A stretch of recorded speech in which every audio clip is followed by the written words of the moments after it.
నమస్తే, welcome to our channel. నేను మీ సిరి. ఏపీలో రియల్ ఎస్టేట్ రంగం పెరగనుందా అంటే ఇప్పుడైతే మనకి ఎలక్షన్స్ అయితే కంప్లీట్ అయిపోయాయి కాబట్టి అమరావతిలో అక్కడ భూమి రేట్లు పెరిగే ఛాన్సెస్ ఉన్నాయా? సో ఈ అంశాన్ని మనకి వివరించడానికి మనతో పాటు ఉన్నారు డాక్టర్ నంది రామేశ్వరరావు గారు, founder and CEO of realtor oxygen. నమస్కారం సార్. నమస్కారం సార్, ఇప్పుడు చూస్తుంటే ఎలక్షన్స్ అయితే కంప్లీట్ అయిపోయాయి. అయితే అందరి చూపు అమరావతి పైన ఉంది. అంటే ఏపీ రాజధాని అమరావతి అనడం వల్ల అందరి చూపు అమరావతి పైన ఉంది. సో అక్కడ మరి ఏపీలో రియల్ ఎస్టేట్ రంగం ఎలా ఉండబోతుంది, మరి అక్కడ పెట్టుబడులు ఎలా పెట్టవచ్చు, ఏంటి, అమరావతిలో ఒకవేళ భూమి మీద పెట్టుబడి పెడితే ఎలా ఉండబోతుంది? అన్ని $1 billion, $1 billion క్వశ్చన్లు అడుగుతాం. ఇవన్నీ కూడా మేము కన్సల్టెన్సీలో చెప్తాం. మీరు ఓపెన్ సీక్రెట్ అడిగేస్తున్నారు. నగ్న సత్యాలని చెప్పాలి కదా సార్. ఎస్, పర్వాలేదు. అమరావతి ఒక 5 సంవత్సరాలు అంటే ఫస్ట్ టైం 2014లో గవర్నమెంట్, చంద్రబాబు నాయుడు గారు గవర్నమెంట్ వచ్చినప్పుడు చూసుకుంటే కనుక Amaravati was supposed to be a capital of Andhra Pradesh. దాని ప్రకారం ప్లానింగ్ అంతా జరిగింది. 5 సంవత్సరాల్లో బాగా పుంజుకున్న రేట్లు మనకి ఇప్పుడు హైదరాబాద్లో ఎలా జరిగిందో ఆ రేంజ్లో కాకపోయినా ఇంచుమించు దగ్గర ఆ రేంజ్ వరకు బాగానే రేట్లు హైప్ అయిపోయినాయి. చాలామంది బడాబాబులు ఎవరనేది నేను చెప్పను, కానీ బిజినెస్ మెన్ అవ్వచ్చు, రాజకీయ నాయకులు అవ్వచ్చు, ఇండస్ట్రియలిస్ట్ అవ్వచ్చు, ముందే ఇన్వెస్ట్ చేసుకున్నారు. జనరల్గా ఇన్నర్ సర్కిల్స్లో ఇన్ఫర్మేషన్ వచ్చేస్తుంది మనకి. ఏమంటే పలానా 6 నెలల తర్వాత అక్కడ ఒక ఇండస్ట్రీ జోన్ వస్తుంది, ఒక క్యాపిటల్ వస్తుంది, ఒక కోర్ట్ వస్తుంది, ఏవో చెప్తారు. అవి వస్తున్నాయంటే అర్థం ఏంటంటే రేట్లు హైప్ అవుతాయి. సో అప్పటి వరకు తక్కువ ఉన్న రేట్లు ఈ గవర్నమెంట్ ఒక SEZ కానీ ఒక ఇండస్ట్రీ జోన్ కానీ ఏదైనా డిక్లేర్ చేస్తే రేట్లు ఆటోమేటిక్గా అది వచ్చిన తర్వాత పెరుగుతుంది. చాలా మంది తెలివైన వాళ్ళు ఏం చేస్తున్నారు, అది డిక్లేర్ చేయకముందే కొనేసి పెట్టేసుకుంటారు. అది ఏపీ అవ్వచ్చు, తెలంగాణ అవ్వచ్చు, ఢిల్లీ అవ్వచ్చు, ఏదైనా అవ్వచ్చు. అది ఇక్కడ ఫస్ట్ 5 సంవత్సరాల్లో పెరిగిన రేట్ల కంట నెక్స్ట్ 5 సంవత్సరాలు అయిన డ్యామేజ్ ఎక్కువ ఉంది. మీకు అర్థమవుతుందా?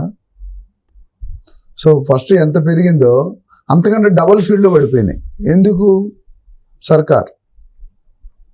మీకు అర్థమైంది, మోడీ గారు డబుల్ ఇంజిన్ సర్కార్ అంటారు, అక్కడ సింగిల్ ఇంజిన్ సర్కార్ అయిపోయింది.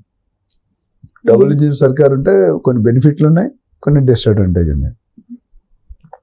సో ఇప్పుడు ప్రస్తుతం చూసుకుంటే ఆల్రెడీ గత 2-3 నెలలుగా అంటే పొలిటికల్గా మనం ఏదైనా జరగవచ్చు.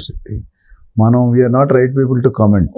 ఎందుకంటే ఇవాళ ఇది వస్తుందంటే రేపు ఎల్లుండి ఏమొస్తుందో తెలియదు. లాస్ట్ టైం కూడా మీరు చూసుకున్న సెకండ్ టర్మ్లో వైఎస్ఆర్సీపీ వస్తుందని ఎవరు అనుకోలేదు, క్లీన్ స్వీప్ కొట్టారు. ఈసారి ఆ పొజిషన్ ఉండదు. బట్ ఎవరు గెలుస్తారు అనేది still it is a question mark.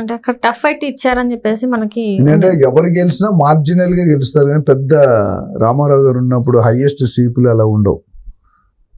నాకు తెలిసి 5-10% పోతారు, వీళ్ళు పోయినా వాళ్ళు పోయినా. అయితే పబ్లిక్ అంటున్నారు, మనకు తెలియదు. ఐ ఓవర్ హర్డ్ ఏంటంటే కూటమికి కొద్దిగా ఎక్కువ ఛాన్సెస్ ఉన్నాయని అంటున్నారు. అది మనం కరెక్టా రాంగ్ అని మనం వీఆర్ నాట్ రైట్ పీపుల్, మనకు చెప్పడానికి ఏం బేస్ లేదు. బట్ ఒక కోణంలో చూసుకుంటే కాయిన్కి 2 సైడ్లు ఉంటాయి. ఒక కాయిన్ తీసుకుంటే ఒక సైడ్ మన కొత్త సీఎం వస్తారనుకుంటే డెఫినెట్గా it's a positive sign for the real estate especially and for the state. ఎందుకంటే రెవెన్యూ జనరేట్ చేయడానికి ఆయన ట్రై చేస్తారు. రెండో సైడ్ ఈయన ఉన్నవారు వచ్చారంటే పరిస్థితులు తారుమారు అవుతాయి. ఇంకా అది ఏమవుతుందని మనం ఈ ఫోరంలో డిస్కస్ చేయడం కరెక్ట్ కాదు. మీకు అర్థమైంది నేను చెప్పాలనుకుంటున్నాను. అయితే అమరావతిలో డెఫినెట్గా ఒకవేళ పాత అంటే చంద్రబాబు నాయుడు గారు వచ్చి కూటమి సీఎం అయితే కనుక డెఫినెట్గా they will bring back the old policies. ఏదైతే ఇప్పుడు వైఎస్ఆర్సీపీ వచ్చిన తర్వాత అమరావతిని పక్కన పెట్టి వైజాగ్ అని ఇంకా మిగతా ఏరియాలు 3 క్యాపిటల్స్ అవుతాయో అని చెప్పారు. అది కూడా అయిందంటే అవ్వలేదు. ఇప్పుడు ఏమైందంటే అది అవ్వలేదు, ఇది అవ్వలేదు. సో నా గర్క నా ఘాట్క. So it is too difficult for me to tell you. But డెఫినెట్గా ఈయన వస్తే మొత్తం రియల్ ఎస్టేట్ పుంజుకుంటుంది అనేది క్లియర్ వర్షన్ కనిపిస్తుంది. ఎంత స్పీడ్గా పుంజుకుంటుంది, ఎందుకంటే కూటమితో ఉన్న అడ్వాంటేజ్ ఉంది, డిసడ్వాంటేజ్ ముగ్గురులో ఒకటి బయటకు వెళ్ళిపోయాడు అనుకోండి, గవర్నమెంట్ పడిపోయే ఛాన్స్. అది ఆల్వేస్ గోడ మీద పిల్లి వాడు ఎటైనా పడవచ్చు, అటైనా గెలుతుంది, ఇటైనా గెలుతుంది పిల్లి. సో అది ఒక ఆల్వేస్ మంచి మెజారిటీ వస్తే మోనోపోలీ డెసిషన్ నడుస్తుంది. ఇప్పుడు 3-4 కలిసి వెళ్ళినప్పుడు ఒకటి నార్త్ ఒకటి సౌత్ కొన్ని రోజులు అయిన తర్వాత ఆటోమేటిక్ స్ప్లిట్స్ వస్తాయి. అదొక డేంజర్ పాయింట్. అది కాకుండా కలిసిమెలిసి ఉంటామంటే it's definitely positive point. So real estate లో ఇప్పుడు గత 3 నెలలుగానే ఇప్పుడే కాదు రేట్లు స్టార్ట్ అయ్యి. నాకు తెలిసిన ఎగ్జాంపుల్ ఫస్ట్ 5 years కుండా జగన్ గారు వచ్చిన తర్వాత ఒక ఆయన ఒక ప్రాపర్టీ ఉన్నారు అమరావతిలో 75 కోట్లు పెట్టి ల్యాండ్ కొనుక్కున్నారు. 2 years ఆగారు, 3 years ఆగారు. ఈ ఏమంటారు ధర్నాలు ఇట్లో పోయింది కదా అమరావతి ఇవ్వని అని. ఆయన 30 కోట్లకు అమ్ముకున్నాడు ల్యాండ్. 75 కోట్లు 100 కోట్లు 120 కోట్లు అవ్వాల్సింది 30 కోట్లకు అమ్మేశాడు. ఎందుకంటే ఆయన రోడ్డు మీదకి వచ్చాడు. So we will think positive. మనం హ్యూమన్ బీయింగ్స్ కాబట్టి ఆల్వేస్ థింక్ పాజిటివ్. స్టేట్కి మంచి జరగాలి, బయర్స్కి మంచి జరగాలి, బిల్డర్స్ మంచి జరగాలి, గవర్నమెంట్ మంచి జరగాలి. ఎందుకంటే ఎక్కడ కూడా ఇన్కమ్ వస్తుంది, మనకంటే పెద్ద స్టేట్ ఏపీ. సో దీన్ని బట్టి మన గవర్నమెంట్ వచ్చినంత వరకు ఏ విషయం చెప్పడం అనేది క్లారిటీగా కరెక్ట్ కాదు. అది అంటే ఇప్పుడు చూస్తున్నట్టయితే సార్ ఇప్పటి వరకు అక్కడ ఒక నేను విన్నది ఏంటంటే ఇక్కడ ఒక ఎకరం అమ్మితే అక్కడ 4-5 ఎకరాలు కొనుక్కోవచ్చు, అక్కడ 4-5 ఎకరాలు అమ్మితే కనీసం ఇక్కడ 1 ఎకరం కూడా కొనలేని పరిస్థితిలో తెలంగాణ ఫామ్ అయ్యేటప్పుడు నువ్వు చెప్పేది ఆంధ్రప్రదేశ్ లో 1 ఎకరం రేటు తెలంగాణలో 10 ఎకరాలు వచ్చేది, 4-5 ఎకరాలు కాదు. ఇప్పుడు రివర్స్ అయింది సీన్.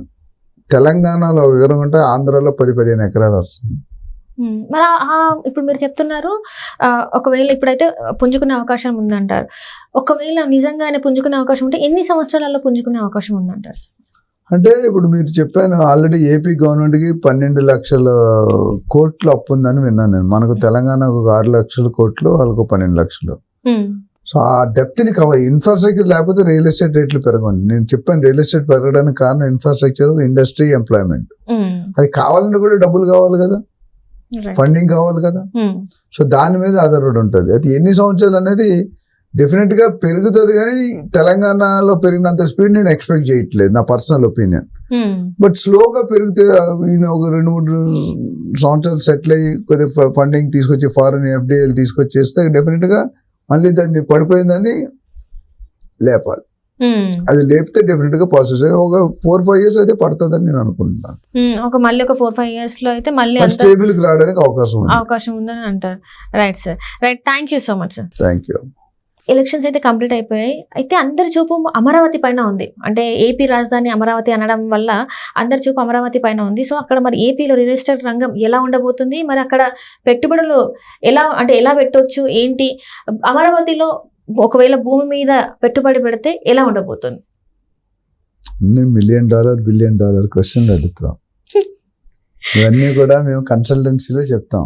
మీరు ఓపెన్ సీక్రెట్ అడిగేస్తున్నారు. నగ్న సత్యాలని చెప్పాలి కదా సార్. ఎస్, పర్వాలేదు.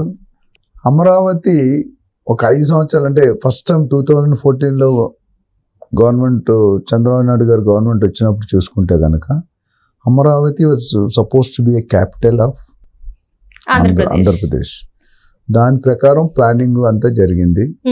5 సంవత్సరాల్లో బాగా పుంజుకున్న రేట్లు మనకి ఇప్పుడు హైదరాబాద్లో ఎలా జరిగిందో ఆ రేంజ్లో కాకపోయినా ఇంచుమించు దగ్గర ఆ రేంజ్ వరకు బాగానే రేట్లు హైప్ అయిపోయినాయి. చాలా మంది బడాబాబులు ఎవరనేది నేను చెప్పను, కానీ బిజినెస్ మెన్ అవ్వచ్చు, రాజకీయ నాయకులు అవ్వచ్చు, ఇండస్ట్రియలిస్ట్ అవ్వచ్చు, ముందే ఇన్వెస్ట్ చేసుకున్నారు. జనరల్గా ఇన్నర్ సర్కిల్స్లో ఇన్ఫర్మేషన్ వచ్చేస్తుంది మనకి. ఏమంటే ఫలానా 6 నెలల తర్వాత అక్కడ ఇండస్ట్రీ జోన్ వస్తుంది, ఒక క్యాపిటల్ వస్తుంది, ఒక కోర్ట్ వస్తుంది, ఏవో చెప్తారు. అవి వస్తున్నాయంటే అర్థం ఏంటంటే రేట్లు హైప్ అవుతాయి. సో అప్పటి వరకు తక్కువ ఉన్న రేట్లు ఈ గవర్నమెంట్ ఒక ఎస్సీజెడ్ కానీ ఒక ఇండస్ట్రీ జోన్ కానీ ఏదైనా డిక్లేర్ చేస్తే రేట్లు ఆటోమేటిక్గా అది వచ్చిన తర్వాత పెరుగుతుంది. చాలా మంది తెలివైన వాళ్ళు ఏం చేస్తున్నారు, అది డిక్లేర్ చేయకముందు కొనేసి పెట్టేసుకుంటారు. అది ఏపీ అవ్వచ్చు, తెలంగాణ అవ్వచ్చు, ఢిల్లీ అవ్వచ్చు, ఏదైనా అవ్వచ్చు. అది ఇక్కడ ఫస్ట్ 5 సంవత్సరాల్లో పెరిగిన రేట్ల కంట నెక్స్ట్ 5 సంవత్సరాలు అయిన డ్యామేజ్ ఎక్కువ ఉంది.